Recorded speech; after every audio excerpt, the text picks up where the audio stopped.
कहानी शुरू होती है एक छोटे से गांव शिवपुर से। यह गांव हरियाली से घिरा हुआ था और वहां के लोग बेहद साधारण और शांत जीवन जीते थे। परंतु गांव के एक छोर पर एक पुराना और टूटा फूटा हवेली था, जिसे लोग भूतिया हवेली कहते थे।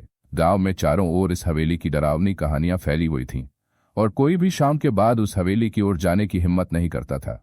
गांव के बुजुर्ग अक्सर उस हवेली के बारे में रहस्यमयी कहानियां सुनाया करते थे।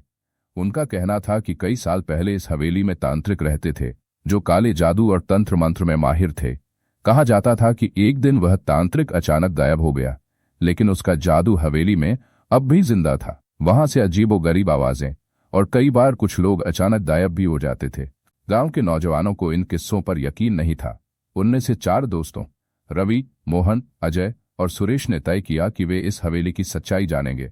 उन्होंने निश्चय किया कि वे रात के समय उस हवेली में जाएंगे और देखेंगे कि वहां वाकई कुछ है या ये सिर्फ कहानियां हैं। रात को चांदनी में लिपटी हवेली और भी डरावनी लग रही थी। चारों दोस्त एक टॉर्च लेकर हवेली में दाखिल हुए। वहां का माहौल भयानक था। दीवारों पर जाले लगे थे, हवाओं की आवाज गूंज रही थी और हवेली का हर कोना जैसे किसी भूतिया साए से भरा हुआ था। जैसे ही चारों हवेली के अंदर गए, अजीब चीजें होने लगीं। रवि ने एक कोने में किसी छाया को देखा, मोहन के पीछे अचानक से ठंडी हवा चली और सुरेश को लगा कि कोई उसकी पीठ पर हाथ रख रहा है। अजय को अचानक किसी की हंसी सुनाई दी। वे सब घबरा गए और भागने लगे, लेकिन दरवाजे अचानक बंद हो गए। तभी हवेली के बीच में एक पुरानी किताब दिखाई दी, जिसे देखकर सबका ध्यान उसकी ओर गया। किताब के पन्ने खुद ब खुद पलटने लगे और उसमें से तांत्रिक की तस्वीर उभर आई। तभी एक रहस्यमयी आवाज सुनाई दी, तुम लोग यहां आकर मेरी शांति को भंग कर रहे हो। यह हवेली मेरी है और जो यहां आता है वह कभी वापस नहीं जाता। तभी रवि को याद आया कि उसने अपने दादा से सुना था कि तांत्रिक के पास एक मंत्र था जो उसे रोके रखता था। रवि ने उस मंत्र को जोर से पढ़ा और अचानक से हवेली में एक बड़ा धमाका हुआ। दीवारें हिलने लगीं और तांत्रिक की आत्मा चीखते हुए गायब हो गई। धमाके के बाद हवेली का दरवाजा खुल गया। चारों दोस्त जितनी तेजी से हो सकता था बाहर भागे।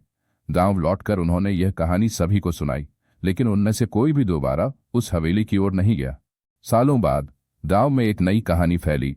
रवि, मोहन, अजय और सुरेश जब भी किसी अंधेरी रात में घर लौटते थे, उन्हें लगता था कि कोई छाया अब भी उनके पीछे चल रही है।